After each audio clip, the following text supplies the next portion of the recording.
దూరబండల CM Revanth Reddy మాట్లాడుతున్నారు. Live చూద్దాం.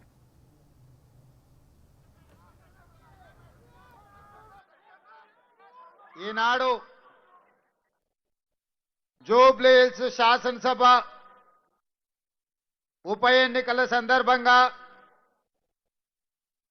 యువ మిత్రుడు శ్రీమతి సోనియా గాంధీ, మల్లికార్జున్ ఖర్గే గారు, రాహుల్ గాంధీ గారు అపారమైన నమ్మకం పెట్టుకొని మీ బస్తీలో పుట్టి మీ బస్తీలో పెరిగి మీకు సేవలు అందించాలని ముందుకొచ్చిన చదువుకున్న యువకుడు నవీన్ యాదవ్ను ఈనాటి ఉప ఎన్నికల్లో కాంగ్రెస్ పార్టీ అభ్యర్థిగా నిలబెట్టి ఈ ఎన్నికల కార్యక్రమంలో సభాధ్యక్షత వహించిన రాజ్యసభ సభ్యులు, మిత్రులు, జిల్లా పార్టీ అధ్యక్షులు అనిల్ కుమార్ యాదవ్ గారు ఈ కార్యక్రమాన్ని ఏర్పాటు చేసి ఈ ప్రాంత కార్పొరేటర్ మీ అభిమాన నాయకుడు బాబా ఫసియుద్దీన్,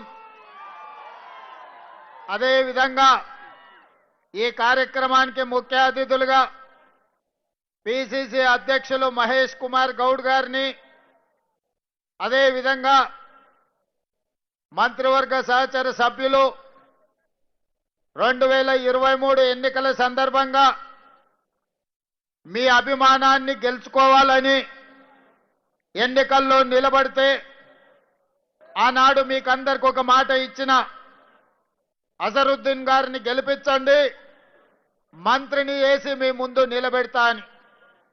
కానీ సమయం సరిపోకపోవడం వల్ల, కొన్ని సమస్యల్ని అధిగమించలేకపోవడం వల్ల అజరుద్దీన్ గారు ఆనాడు ఓడిపోయినా మీకిచ్చిన మాట ప్రకారం ఇవాళ మహమ్మద్ అజరుద్దీన్ గారిని ఈరోజు రాష్ట్ర మంత్రివర్గంలో మంత్రిగా ఈరోజు బాధ్యత తీసుకొని జూబ్లీ హిల్స్ ప్రజలకు ఇచ్చిన మాట ప్రకారం ఈనాడు వారు మంత్రిగా వచ్చి మీ ముందు నిలబడ్డారు.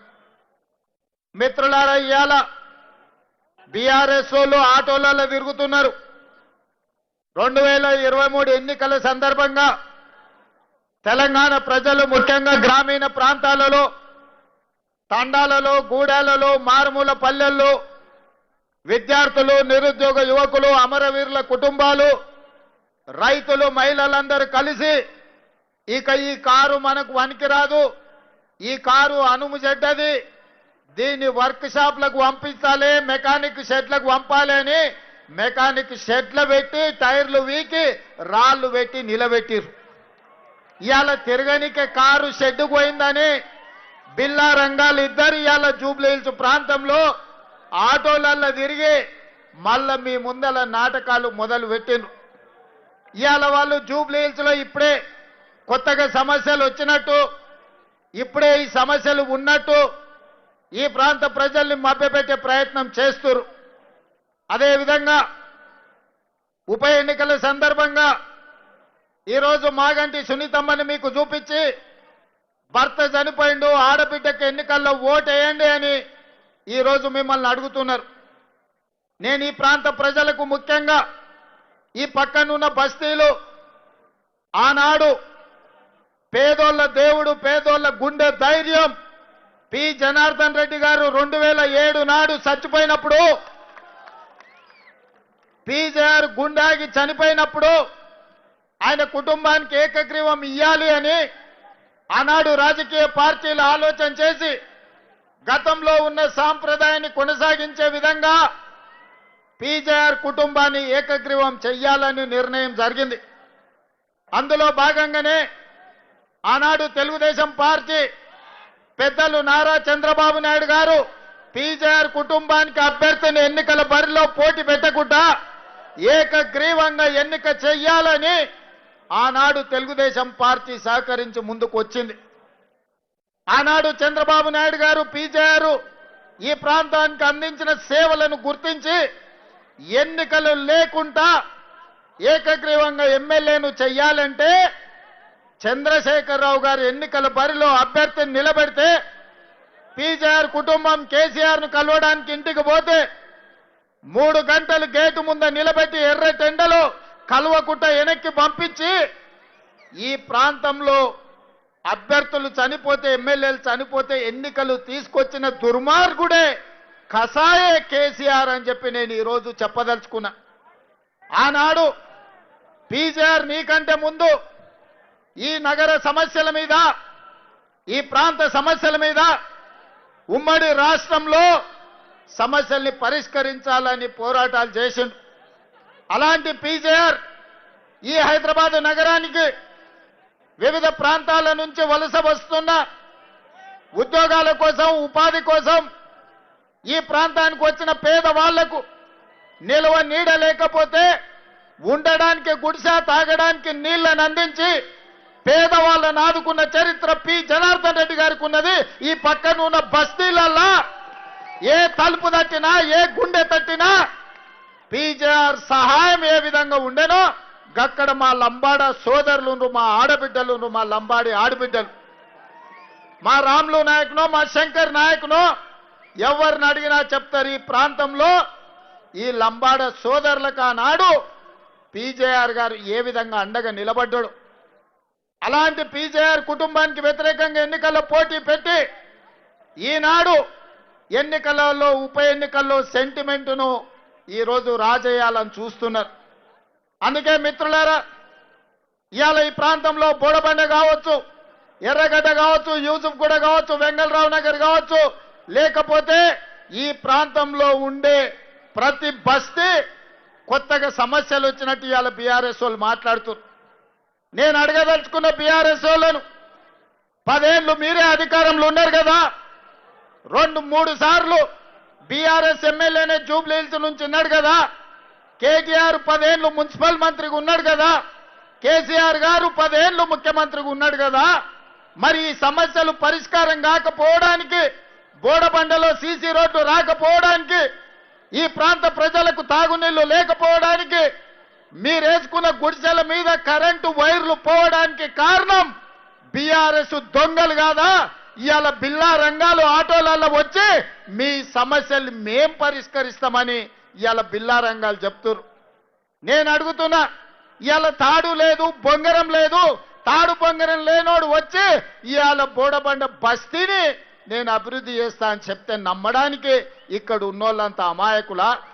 మా పాలమూరోళ్ళు మంచోళ్ళే కానీ మా పాలమూరోళ్ళు ఏం అమాయకులు కాదు. మట్టి పని, తట్ట పని, పార పని ప్రపంచంలో ఎక్కడ ఉన్నా కష్టపడి పనిచేసే మేము మంచేందో చెడేందో గుర్తుపట్టనంత అమాయకులం కాదు. అందుకే ఇవాళ మమ్మల్ని నమ్మించి మోసం చేస్తే ఏమైతుందో పాలమూరు జిల్లాలో చూసిండ్రు బీఆర్ఎస్ వాళ్ళు. ఈసారి జూబ్లీ హిల్స్ లో చూడబోతున్నారు. అందుకే మిత్రులారా, వాళ్ళు చెప్పే అబద్ధాలు, వాళ్ళు లేవనెత్తుతున్న సమస్యలు, దీనికి వాళ్ళే కారణం కాదా? మీరు ఒక్కసారి ఆలోచన చేయండి. 10 ఏళ్ళ అధికారంలో ఉన్న వాళ్ళు 2 ఏళ్ళు కూడా మేము పూర్తి చేసుకోలే.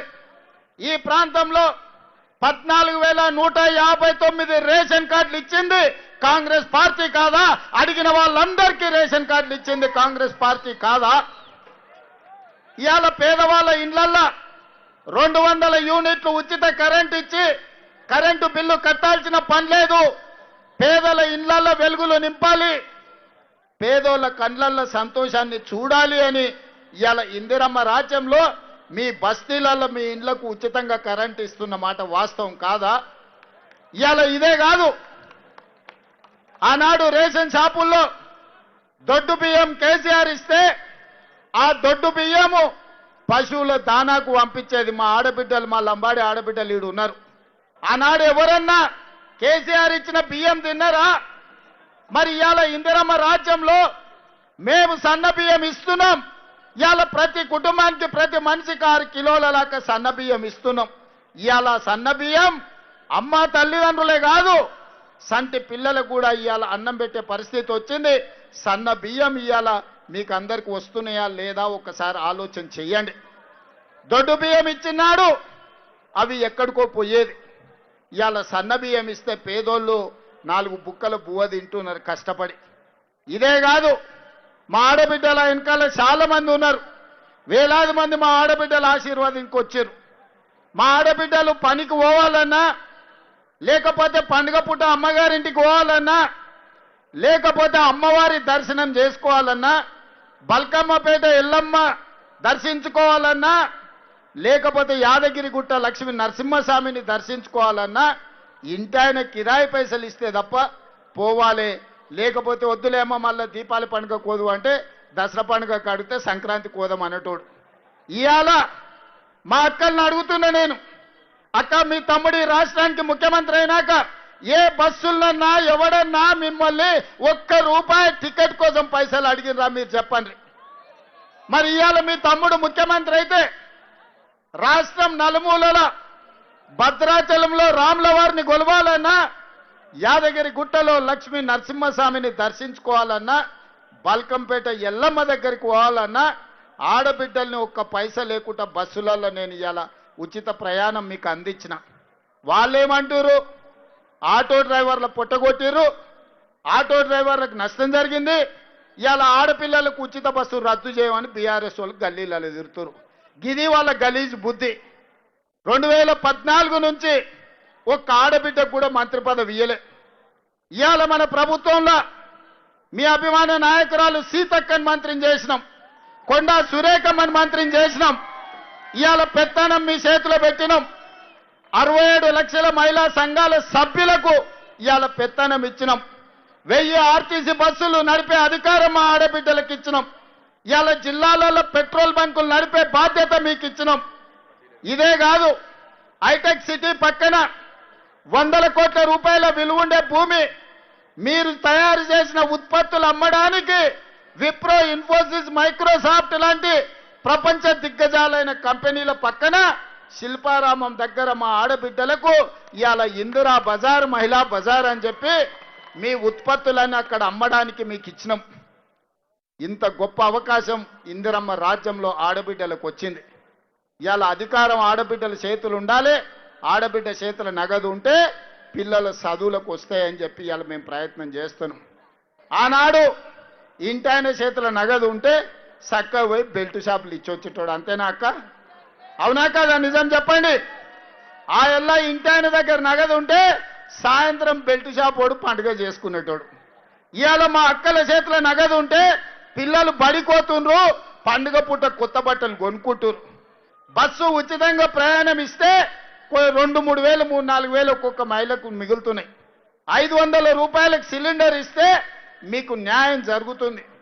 ఇవాళ మీకు ఉచిత కరెంట్ ఇస్తే మీకు న్యాయం జరుగుతుంది.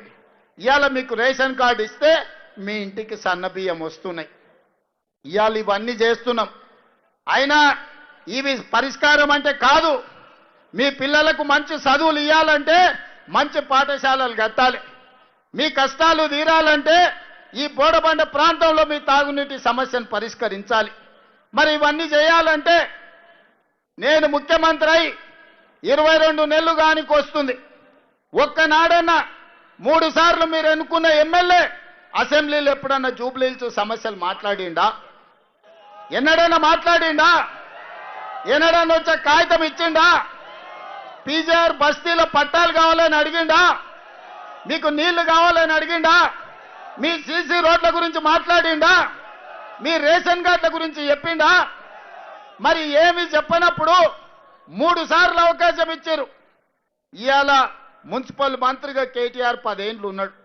ఆ రోజు ఎందుకు ఈ సమస్యలు పరిష్కరించలే? అందుకే ఇవాళ ఈ బోడబండ ప్రాంత సమస్యలు పరిష్కరించాలంటే యువకుడైన నవీన్ యాదవ్ని ఇవాళ ఎమ్మెల్యేగా చేసి పంపించండి. మీ తరఫున మాట్లాడతాడు, మీ తరఫున కొట్లాడతాడు, మీ తరఫున కాగితం తెచ్చిస్తే చేయడానికి నేనున్నా. ముఖ్యంగా మా పాలమూరు జిల్లా బిడ్డలకు నేను అడుగుతున్నా, ఇవాళ మీ బిడ్డ ఇవాళ ఈ తెలంగాణ రాష్ట్రానికి ముఖ్యమంత్రిగా ఉన్నాడు. పనులు చేయించుకునే బాధ్యత మీది. మరి మీ తరఫున మాట్లాడాలంటే మీ తరఫున మాట్లాడే మనిషి మీ ప్రతినిధిగా ఉండాలి కదా. అట్లాంటిది వాళ్ళకు 3 సార్లు ఇచ్చిండ్రు. కేటీఆర్ కు 2 సార్లు 10 ఏళ్ళు మంత్రి పదవి ఇచ్చిండ్రు. బీజేపీ కిషన్ రెడ్డి ఇవాళ కొత్తగా సమస్యలు చూసినట్టు మాట్లాడుతున్నా. అయ్యో మట్టి ఉంది గీడ బుడుతుందని. కిషన్ రెడ్డి ఎక్కడి నుంచి వచ్చినవా నువ్వు? 2014లో దత్తన్న ఉండే, 2019లో నువ్వే మంత్రి అయినావు, 2023లో మళ్ళా నువ్వే గెలిచినావు. మోడీ 3 సార్లు ప్రధానమంత్రి అయిండు.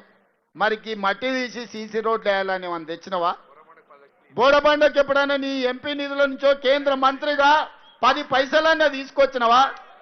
ఇవాళ పండ్లికలు ఇచ్చుకుంటూ వచ్చిన అయ్యో మీకు సమస్యలు ఉన్నాయి, మీ సమస్యలు పరిష్కరిస్తామని.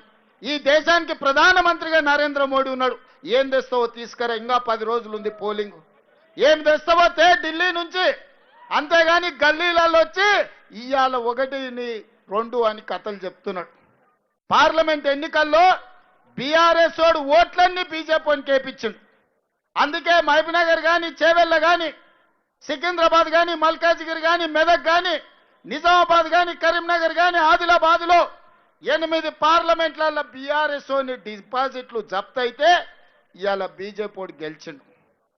కేంద్రంలోనేమో బీజేపీ కోట్లు వేయాలి, రాష్ట్రంలో బీఆర్ఎస్ కోట్లు వేయాలని ఇవాళ బీజేపీ డిపాజిట్ కూడా ఓగొట్టుకొని బీఆర్ఎస్ వాళ్ళని గెలిపించడానికి ప్రయత్నం చేస్తుంది.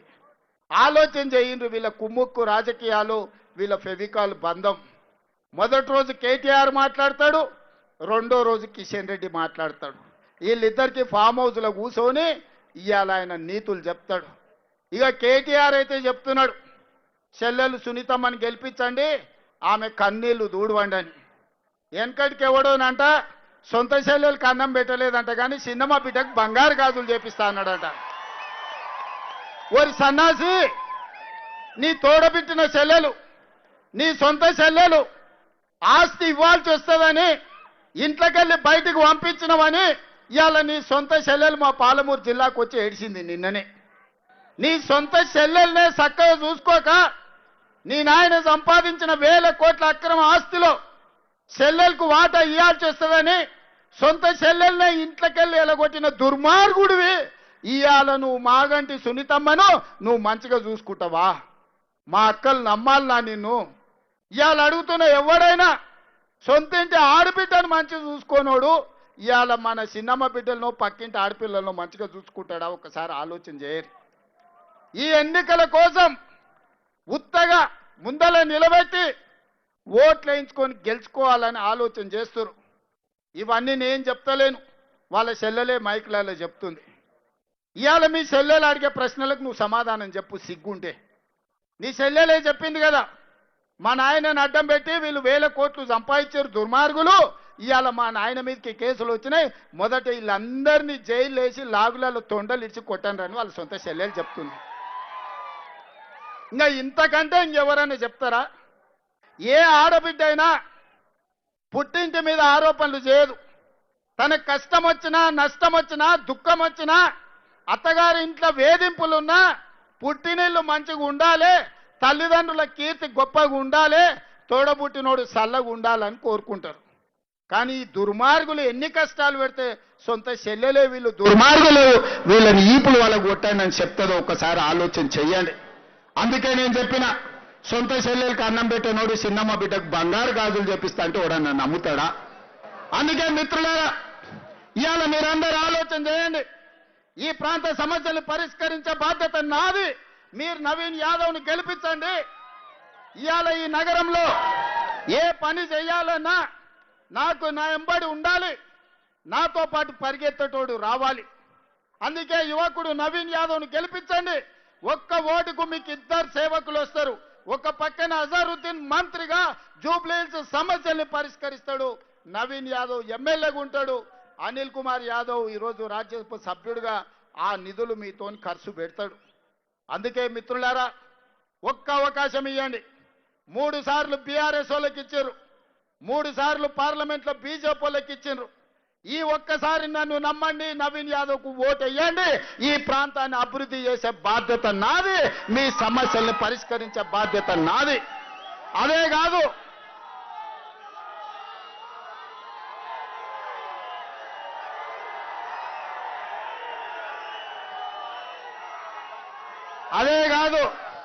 మా బాబా చెప్తున్నాడు, అన్న ఈ ప్రాంతంలో పీజేఆర్ గారికి ఎక్కువ మంది అభిమానులు ఉన్నారు. ఆనాడు పీజేఆర్ గారు వివిధ ప్రాంతాల నుంచి వచ్చిన వాళ్లకు ఈడ ఉండడానికి నిలువ నీడిచ్చిండు. ఈ బోరబండ చౌరస్తకు పీజేఆర్ బోరబండ చౌరస్తా పేరు పెట్టమని.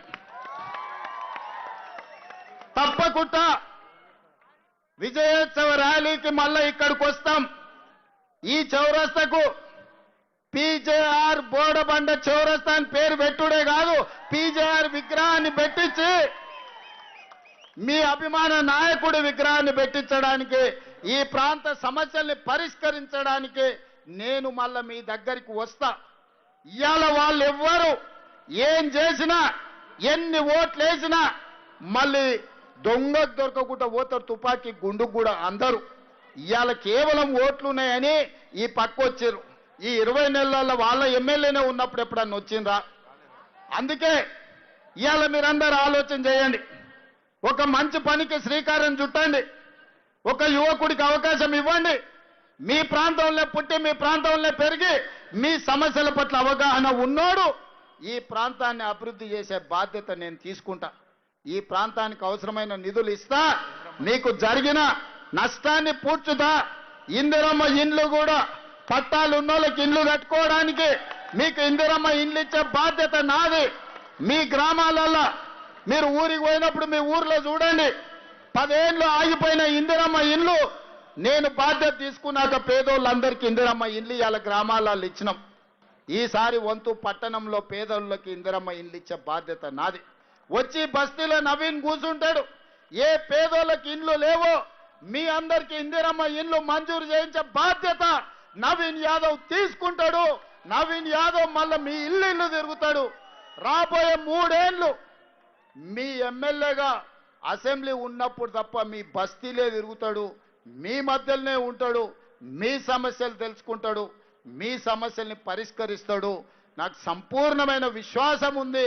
2014 నుంచి గెలిచిన ఓడిన కష్టాలలో కన్నీళ్లలో మీకు తోడుగా నిలబడి ఓటమిని దిగమింగుకొని మీకోసం మీ అండగా నిలబడ్డాడు నవీన్ యాదవ్.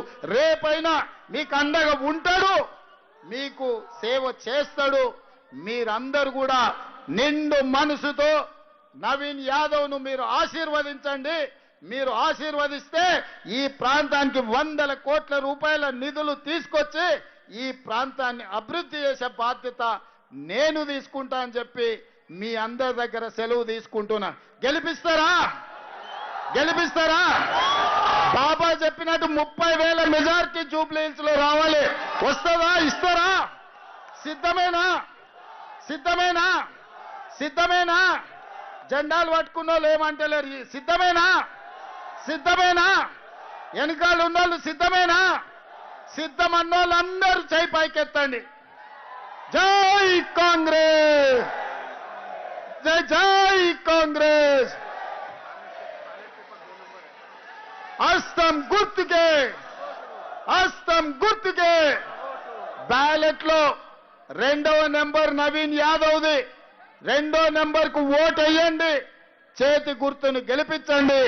మళ్ళీ గెలిచిన తర్వాత ఇదే బోడబండ చౌరస్తాలో విజయోత్సవ సభను ఏర్పాటు చేసి మీ సమస్యల్ని పరిష్కరిస్తామని తెలియజేస్తూ మీ అందరి దగ్గర సెలవు తీసుకుంటున్నాం. ధన్యవాదాలు మిత్రులారా.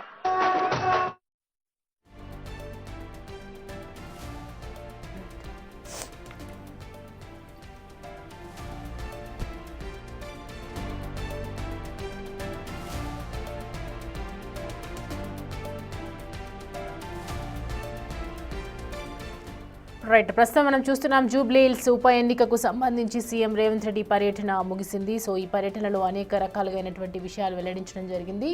ప్రస్తుతం నవీన్ యాదవ్ ఏదైతే అభ్యర్థిగా నిల్చున్నాడో దానికి సంబంధించి పూర్తి సపోర్ట్ మీ నుంచి కావాలి. ఎందుకంటే గత ప్రభుత్వంలో ఉన్నటువంటి లోపాలు మీరు చూశారు. గత ప్రభుత్వంలో ఉన్నటువంటి ఎమ్మెల్యేకి సంబంధించి కూడా కొన్ని లోపాలు చూడటం జరిగింది. సో ప్రజెంట్ అలాంటిది ఏది జరగకుండా ముందు గెలిపే లక్ష్యంగా కార్యాచరణతో ముందుకెళ్తున్నారు కాబట్టి సో ప్రజెంట్ దానికి సంబంధించి అయితే సీఎం రేవంత్ రెడ్డి గట్టిగా క్యాంపెయిన్ చేసినట్లుగా కనిపిస్తోంది. ఒక్కసారి నవీన్ యాదవ్కి ఛాన్స్ ఇచ్చి చూడండి, అవకాశం ఇచ్చి చూడండి. ఖచ్చితంగా మీ ఇంటికి ప్రతి ఒక్కటి సంక్షేమ పథకం అందుతుంది. ప్రతి విషయంలో కూడా నవీన్ యాదవ్ అసెంబ్లీలో మాట్లాడే అవకాశం కల్పించిన వాళ్ళు అవుతారు. గత ప్రభుత్వంలో మనం చూసుకున్నట్లయితే మాగంటి గోపీనాథ్ కావచ్చు, గతంలో ప్రస్తుతం స్వర్గస్థులయ్యారు కాబట్టి ఆయనకు సంబంధించి ఎక్కువగా మాట్లాడకపోయినా ఒకప్పుడు అసెంబ్లీలో మీ గురించి మీ ప్రాబ్లమ్స్ ఏమైనా, మీ సమస్యలు ఏమైనా ఉన్నప్పుడు కూడా అసెంబ్లీలో ఏ రోజు కూడా డిస్కస్ చేసింది లేదు. కాబట్టి ఈసారి నవీన్కి ఖచ్చితంగా అవకాశం ఇవ్వండి ఇవ్వండి అని చెప్పి ప్రస్తుతం సీఎం రేవంత్ రెడ్డి మాట్లాడడం జరిగింది. అండ్ నవీన్ తండ్రి ఒకవైపు శ్రీశైలం యాదవ్ తనకు 30 ఏళ్లుగా తెలుసని చెప్తున్నారు. అనేక మంది సినిమా వాళ్ళకు కూడా ఆయన సహాయం చేశారని చెప్పడం జరిగింది. ఈ బైపోల్లో కాంగ్రెస్ ఖచ్చితంగా గెలుస్తుంది అని చెప్తూ ఉన్నారు. అండ్ బస్తీలో నవీన్ వచ్చి ఎవరికి ఇండ్లు లేవో వాళ్ళందరికీ కూడా ఇందిరమ్మ ఇండ్లు ఇచ్చే బాధ్యత అయితే ఖచ్చితంగా కనిపిస్తోంది. సో ప్రజెంట్ నవీన్ యాదవ్కి సంబంధించి పూర్తి మద్దతు ప్రకటించండి అని చెప్పి సీఎం రేవంత్ రెడ్డి మాట్లాడడం జరిగింది.